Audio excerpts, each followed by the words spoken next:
like to now introduce Rabbanit Dr. Tamara Spitz. I'm so excited that she's here joining us, and I'm looking forward to hearing her talk. Rabbanit, thank you so much for being here with us. It's really, really a pleasure for me, and I hope to have the opportunity to meet in person. But the things I've heard about you absolutely are wonderful. And just speaking to you on the phone, you definitely already touched my heart. So without further ado, I give you Rabbanit Dr. Tamara Spitz.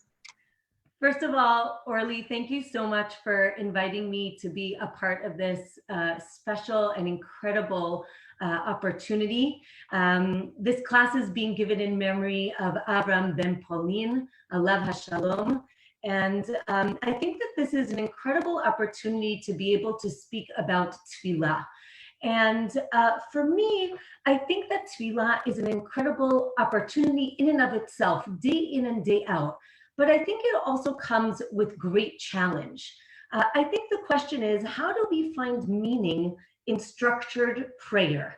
Right? I open up my shiur, the words are already there. And I think that the challenge really is for many of us is to connect to those words, to connect to the structure of tefillah. And the question is, how do I do that on a daily basis? And the Gemara in Masechet Brachot, Daf Kaf Vav Amud Bet, grapples with this question. And the machloket, the argument on that daf, is basically, why do we daven? Why do we have 3 tefillot a day? Again, we daven in the morning shacharit, in the afternoon mincha, and at night arvit. And the question is, what's the basis for these tefillot? And there are 2 opinions given on that daf of Gemara.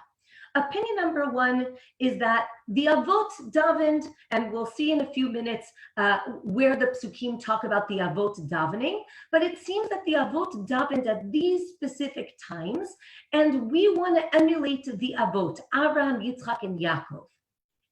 The other opinion is that the tefillot are there to commemorate the korbanot that were given in the Beit HaMikdash. For those of you who are familiar or not familiar, there was a korban tamid, a daily korban, a daily offering that was brought in the Beit HaMikdash every single day, twice a day, once in the morning and once in the afternoon. At night, they would burn all the leftover fats and organs that were not burnt during the day. They were burnt at night. And these 3 points in the Beit HaMikdash are what we're commemorating. And the question is, why do we daven? Is it because of the Avot, or is it because of the Korbanot? And the Gemara brings proof for both sides, meaning, and we'll see in a few minutes, the psukim, how we see the Avot davening, but also the idea that the Korbanot were consistent day in and day out. What I'd like to do right now is to think about the deeper idea behind this argument, behind this machloket. The question is, how do we connect to our tefillah? Is our tefillah this spontaneous calling out to Hashem, which is basically what it was for the Avot? The Avot were in despair. They had a problem. They called out to God at that moment. They didn't look at their watch to see, or the sun, to see what time it was. Is it time to daven or not? But they just spontaneously spoke to God. Is that what our tefillah is supposed to be like? Or is our tefillah a structured prayer? Right? Meaning, when you think about the Beit HaMikdash and the way it functioned, it was all about timing and structure. The sun started coming up, they started the work for the Korban Tamid of the morning. The sun started going down, they started the Korban Tamid of the afternoon. Meaning, it was not based on, I don't want to say not based on people's feelings, but there was a structure, there was a time, and that's what the Korbanot were about. And I think that what we're grappling with today is exactly these 2 points. I think that the answer is that our tefillah is both of these things, that we need to find inspiration and personal connection in the structure that the rabbis gave us. When I open up my shiur and I'm about to daven, the words are already given to me. I think the idea now is to figure out, how do I connect? Again, If I don't connect, that's also okay. It's okay to daven even if I'm not in the mood today, with the hope that Be'ezrat Hashem, later on today, I'm going to be in the mood, or tomorrow I'm going to be in the mood. But what I'd like to think about now is, how do we find that personal meaning in the word that we have in the Siddur? And I think the idea here is, as the Gemara shows, that the Avot turn to Hashem in prayer, and each of them in their own special way. And each one, I believe, created an archetype of prayer. And I'd like to think about what that means. So I'd like to share my screen with you. Hold on one second, and to show you what I mean. Okay. The Gemara brings the following psukim to prove to us how the Avot basically instituted the tefillot that we have on a daily basis. So if we look, Abraham, it says that this is actually around the destruction of Sodom, and it says, "Vayashkem Abraham baboker el hamakom asher amad sham et pnei Hashem." Right, the next morning, Abraham hurried to the place where he had stood before the Lord, and the idea is that Abraham wakes up baboker, and the Gemara says in Masechet Brachot, as I mentioned, he woke up in the morning and he davened to Hashem. That must be shacharit, right? We see that Abraham instituted shacharit. Let's go to Yitzchak.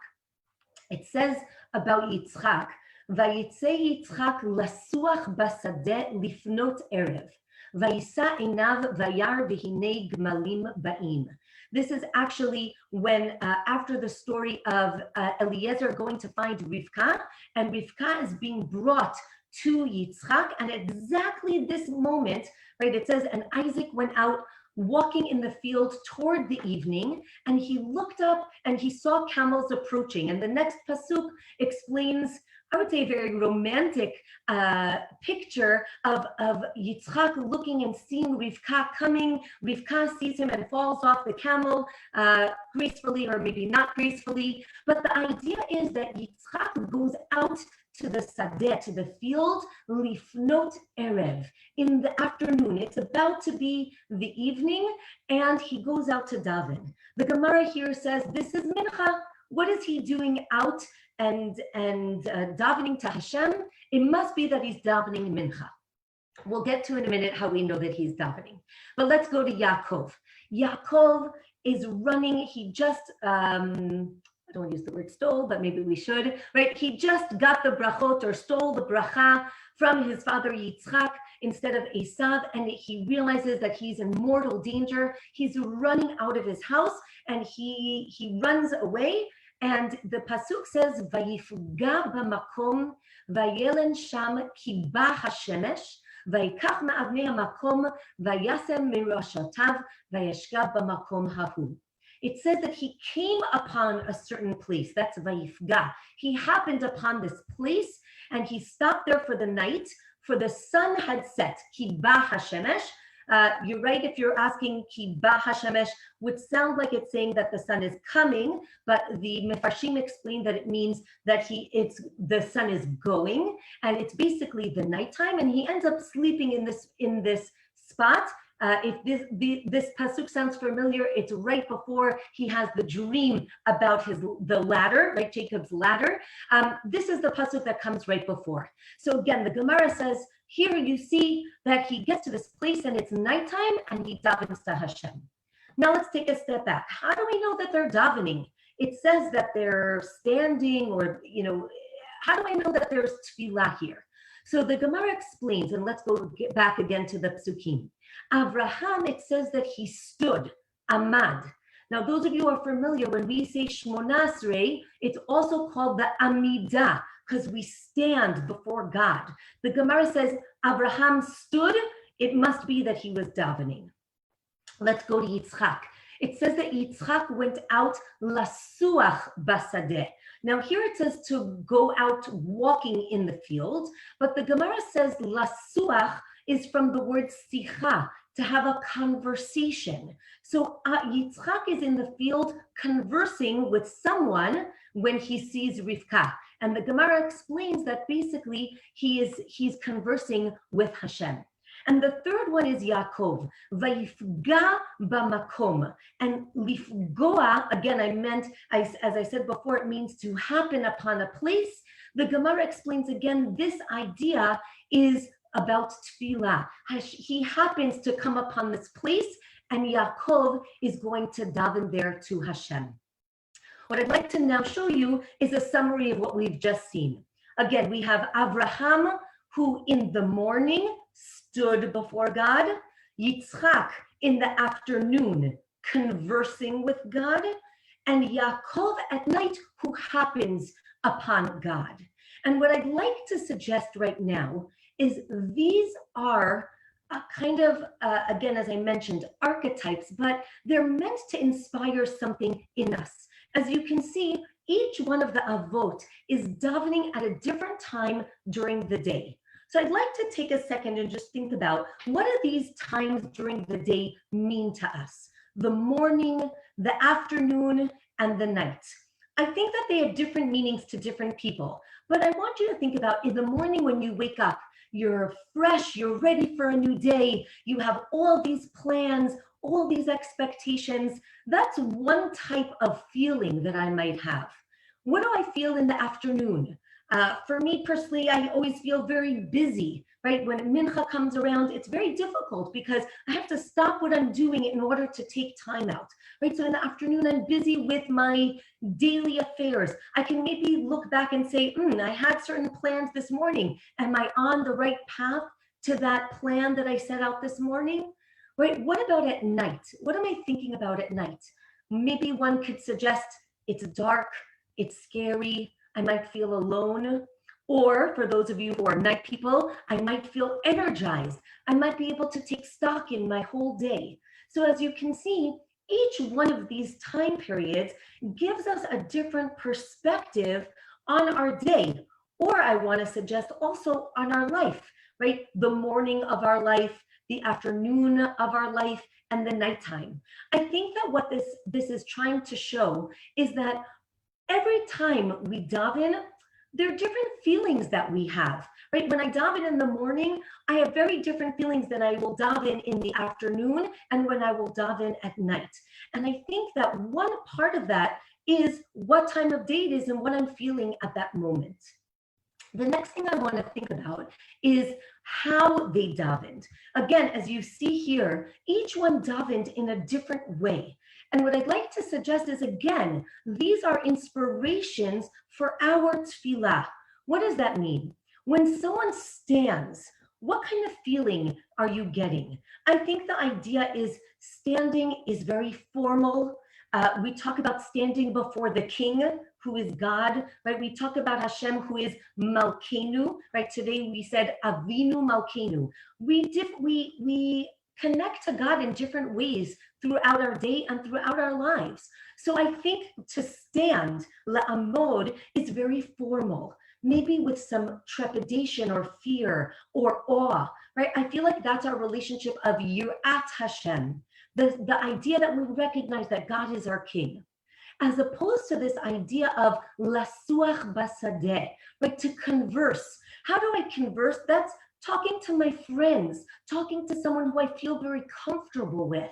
I feel like when Yitzchak was davening, there was a familiarity to it. I think the idea is more about the Avinu part of Avinu Malkeinu, right? The child talking to the parent, a loving relationship. Again, not to say that the king and the subject is not a loving relationship, but it's a different feeling for me.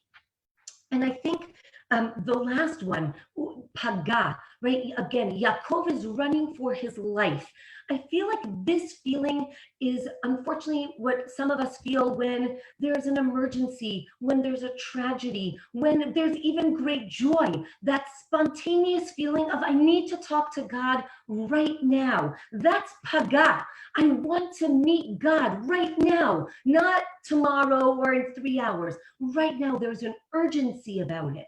Again, sometimes it's for bad, sometimes it's for good. But I think the idea here is that the Avot are setting up for us different ways to relate to our tefillah and to relate to Hashem through our tefillah. Is it that I'm bright and ready for my day? Is it that I'm looking back to see if I've done all the things I needed to today? Is it, do I feel a formal, maybe a little bit of a distant relationship with God? Or is it a more familiar relationship with God? I'd like to continue and discuss with you another idea that the Midrash has. The Midrash talks about the Avot. Now, we're all familiar with the Avot, and we saw how they each were involved in tefillah throughout their lives, and again, as the Gemara said, throughout the day. But the Midrash also wants to have a certain symbol attached to each of the Avot. The Midrash says that each of the Avot have a symbol that they assigned to them. Abraham is likened to a mountain, Yitzchak to a field, and Yaakov to a house. And I'd love to think about why and how this connects to us and our tefillah. Let's think about Abraham as a mountain. And again, as I mentioned before, Abraham is the one who is in the morning waiting and standing up before God and davening. Again, the Amad, he's standing. What is a mountain, right? Think about, again, I guess it depends where you are standing in relation to the mountain. But if you're standing at the mountain, at the foot of the mountain, there's definitely some awe involved when I look up at the top of the mountain. But let's say I'm standing at the top of the mountain, thinking about Abraham, right? Abraham is that trailblazer. He's the father of faith, the father of monotheism. He's that beacon of light. Where does the beacon go? On the top of the mountain. He's there to inspire everyone. All we need to do is to look up. And I think that's the idea of Abraham with the symbol of the mountain, right? This idea of sacrifice, the Akedah. There is some distance, but this idea of awe, of yirah. Let's go to Yitzchak. Yitzchak is the sadeh, the field. And I think it really comes from the pasuk that we mentioned before. The pasuk of Yitzchak going out, lasuach basadeh. He's going out to converse with God in the field. What happens in the field? A few months ago, it was Shavuot. I think it was a few months ago. It was Shavuot, and we read Megillat Ruth. The people are in the field. Everybody is gathering in the field. It's a place to reconnect with the community, with your friends. It's a place to go out and talk. We talk about coming up in Elul Be'ezrat Hashem. We have a song, right, a saying, Hamelech Basadeh. Right? Hashem is the king who's going to be in the sadeh. What does that mean that the king is in the field? He's coming closer. He's not in the palace or on the mountain, right? He is in the field with us. All we have to do is go out and meet him and have that conversation with him, right? That's Yitzchak, the connection to Eretz Yisrael, to the land that he never left. He has this familiar connection with God. That's Yitzchak, the Sadeh.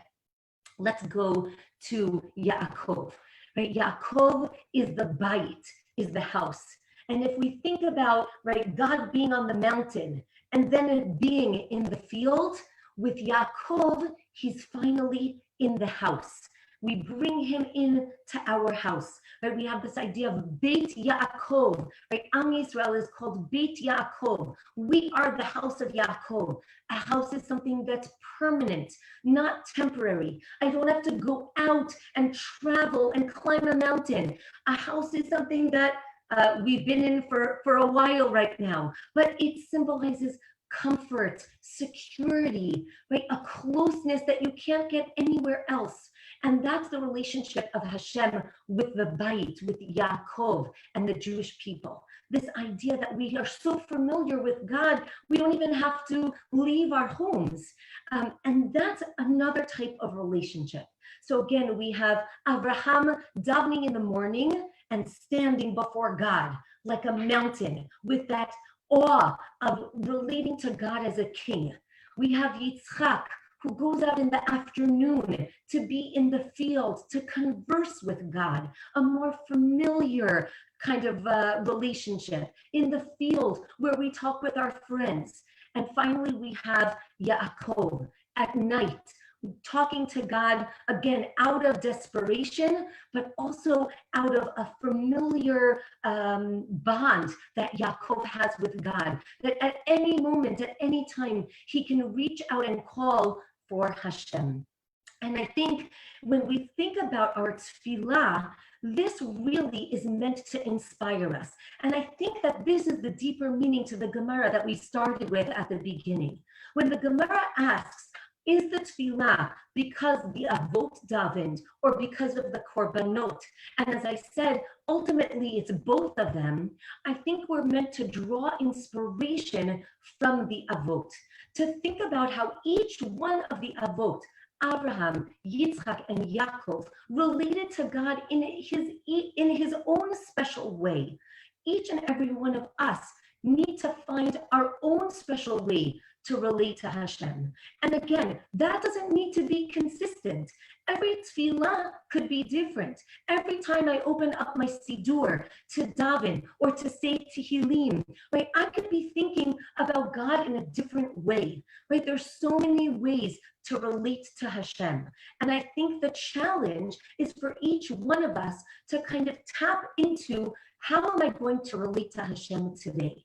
Today, when I'm davening, how am I going to relate to Hashem? As a melech, as a king, as a father, Avinu, again, Avinu Malkeinu, we're going to, we said this morning, we're going to say this afternoon, right? Avinu Malkeinu. Within that one line, we're recognizing that there's so many ways to relate to Hashem. And I think that's really the answer to our challenge and our question that we had in the beginning. Yes, we have structured tefillah. That being said, I don't think that there's anything wrong with wanting to call out to God whenever we want, with whatever format we want. But we have a structure that was put in place many years ago by Rabbanim, who said this is what tefillah should look like for generations. And it's up to each and every one of us to think about, how am I going to relate to this tefillah, these words, this tefillah, this moment? And I think that's why when we say Shmona Esrei and we start our Amidah, we start with the first bracha, which is the bracha of the Avot. And we say that, how do we relate to God? Elokei Avraham, Elokei Yitzchak, Elokei Yaakov. Why do I need all of that? We said that Hashem is the God of our avot. Why do we have to enumerate each one specifically? And I think the answer is exactly what we just said. Each one had his own special relationship with God, and that's a challenge to each and every one of us, or an inspiration to each and every one of us, to find our own inspiration, our own personal connection to Hashem. And with that, I really bless all of you to find that inspiration. And again, even if you don't find it today or you don't find it tomorrow, it's okay. I think you just have to keep going and just try to think about, again, a few ideas: morning, afternoon, and night, right? Standing, conversing, or happening upon God. All of these things are wrapped up in our tefillah and there for us to find inspiration.